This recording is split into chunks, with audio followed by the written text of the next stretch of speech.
بسم الله الرحمن الرحيم الحمد لله رب العالمين وأصلي وأسلم على المبعوث رحمة للعالمين محمد وآله وصحبه والتابعين وتابعيهم بإحسان إلى يوم الدين. Chers amis, soyez les bienvenus pour cette séance de Aqidah dans notre programme Aide, Service, Éducation. Pour ce jeudi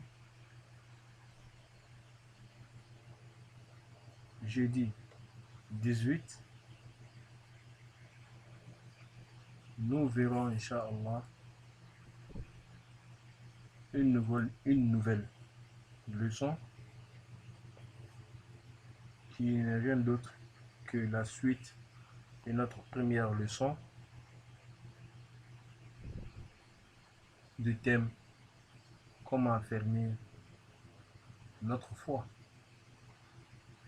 Nous avions vu, chers camarades, dans la leçon précédente, des comportements qui servent à améliorer et à affermir notre foi. Et nous avons vu, entre autres, le voisinage avec ceux qui sont proches de notre Créateur.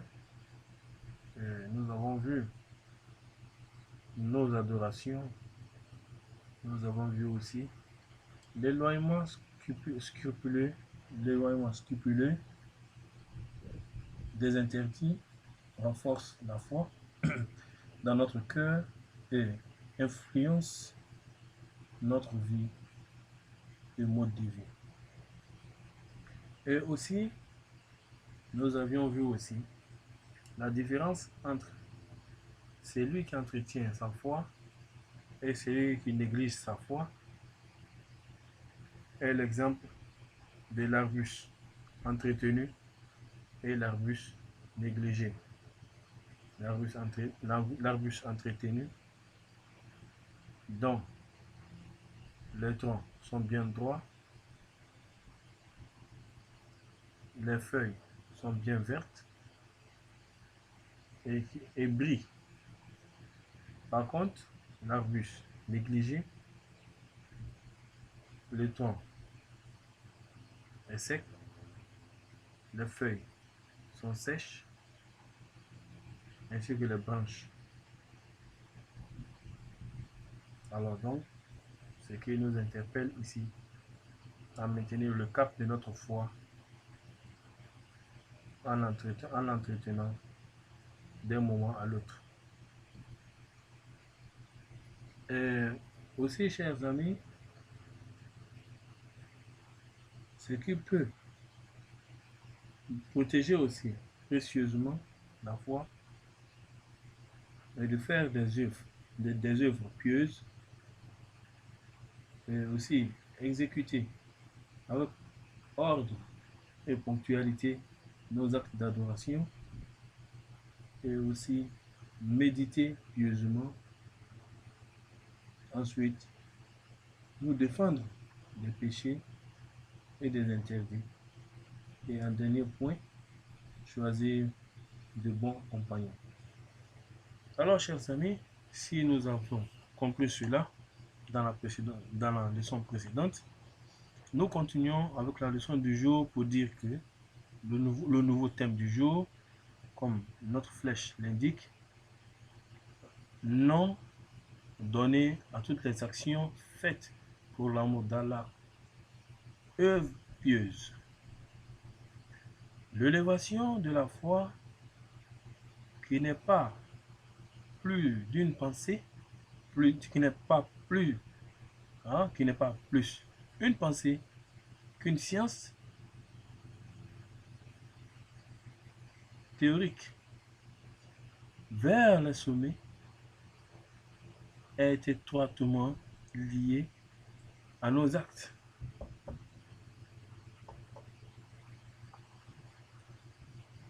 Notre cher prophète sallallahu alayhi wa sallam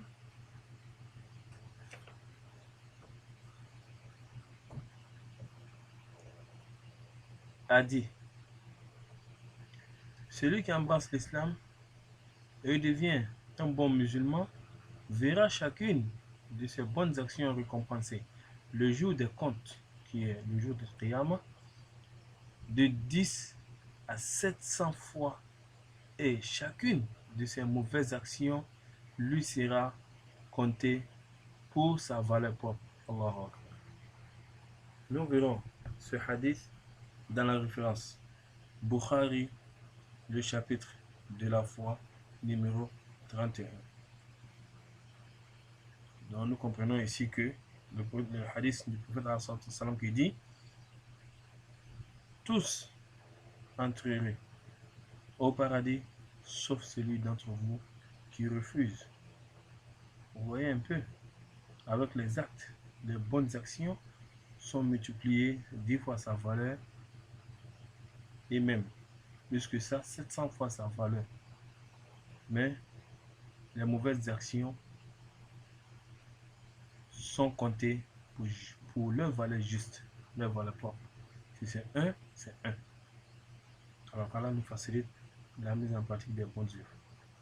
Chaque acte de bienfaisance, chers amis, accompli avec l'intention d'obéir la satisfaction d'Allah, fortifie notre foi.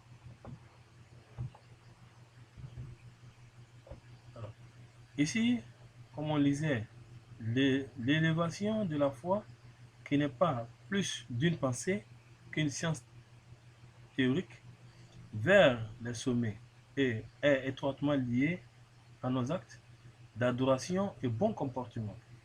La foi touche d'abord le cœur avant d'influencer nos comportements.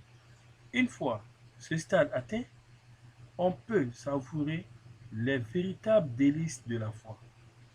C'est la raison pour laquelle le Saint-Coran et les hadiths shérifs rappellent en même temps la foi et les bonnes actions. Ceux qui ont cru, eux, fait œuvre de bien. إلا الذين آمنوا وعملوا الصالحات. Toutes les bonnes et agréables attitudes faites avec l'objectif d'obtenir la satisfaction d'Allah sont nommées œuvres pieuses. En fonction de cela, ces belles attitudes: 1.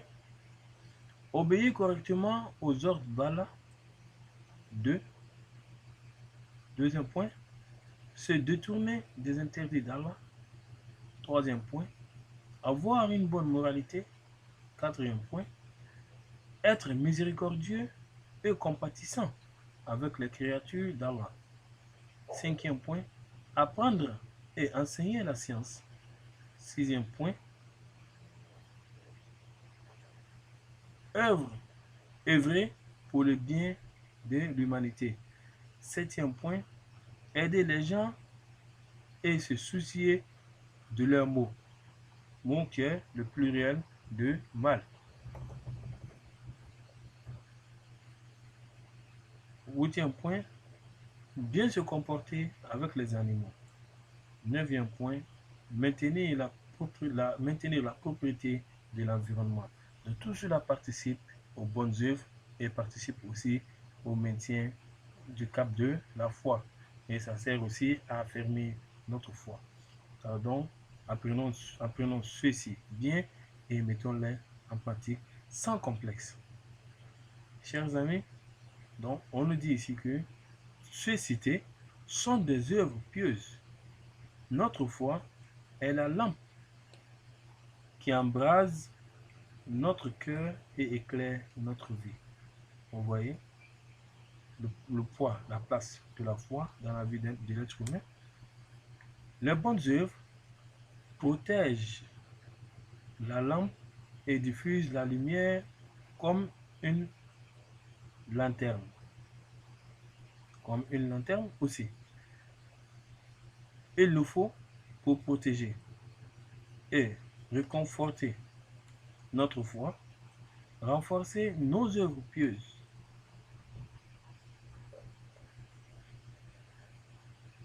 Quand on y arrive, la lumière de notre foi brille et contribue à consolider notre amour pour Allah et son messager. Nos actes d'adoration, le deuxième thème, nos actes d'adoration, l'opportunité pour garder vive notre foi. Nos actes d'adoration, chers amis, et notre foi sont liés. Ils sont inséparables, ces deux éléments. La volonté,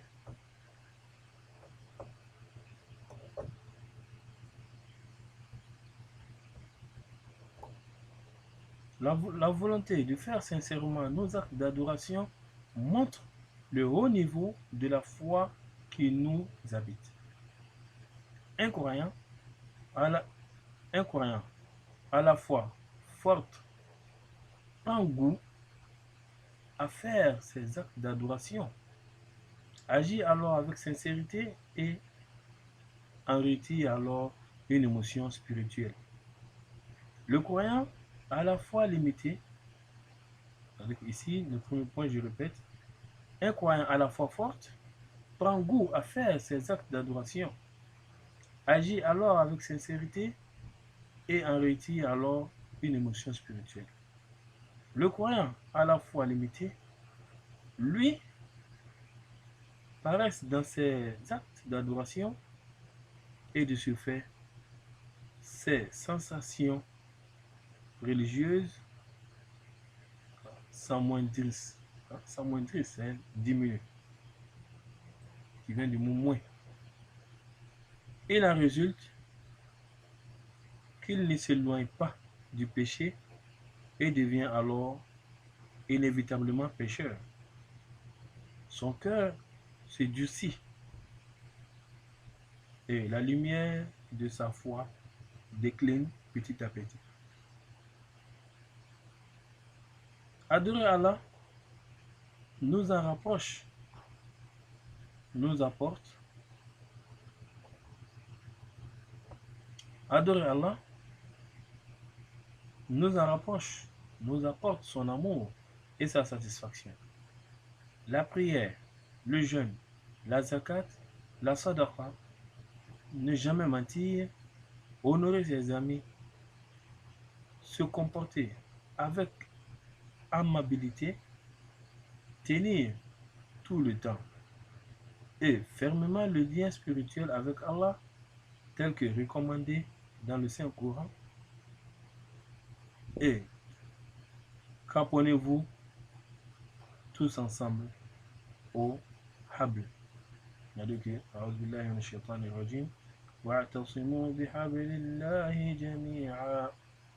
Alors, le habl ici, qui veut dire câble d'Allah subhanahu wa ta'ala, ce verset, on le trouve dans le Saint-Coran, surat 3, qui veut dire Al-Imran, la famille d'Imran, verset 103. Non? Et en s'accrochant à ce câble-là, ça renforce notre foi. واعتصموا بحبل الله جميعا ولا تفرقوا. C'est ça le verset, et c'est le sens que nous venons de lire. Et un peu dessus, il y a ici un hadith qui dit, selon Abu Ayyub al-Ansari, radiyallahu anhu qu'Allah l'agrée, un homme dit au prophète, sallallahu alayhi wa sallam, ô messager de Dieu, sallallahu alayhi wa sallam, informe-moi d'une œuvre qui me fasse entrer au paradis et qui m'éloigne de l'enfer. Le prophète sallallahu alayhi wa sallam lui dit, tu adores Dieu sans rien lui associer. Tu pratiques correctement la prière. Tu payes l'aumône légale et tu fais du bien à tes proches. Ce hadith, on le trouve dans la référence musulmane, dans le chapitre Iman numéro 14.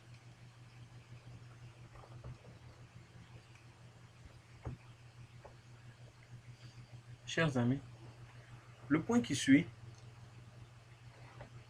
ici, c'est la méditation. Champ de la pensée humaine, pensée A. 1. Le premier point, la grandeur d'Allah.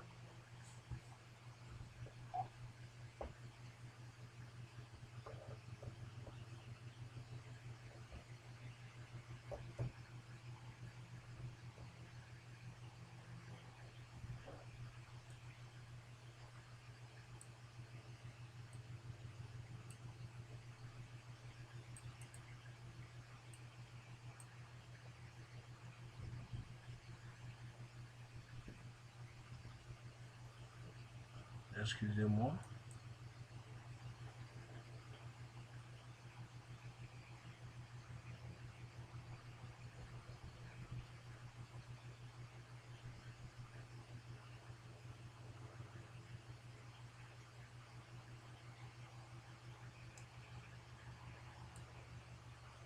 Bien. Donc, on va reprendre juste cette partie pour des problèmes techniques. Nous avons dans ce point la méditation. Champ de la pensée humaine, pensée A. 1. La grandeur d'Allah.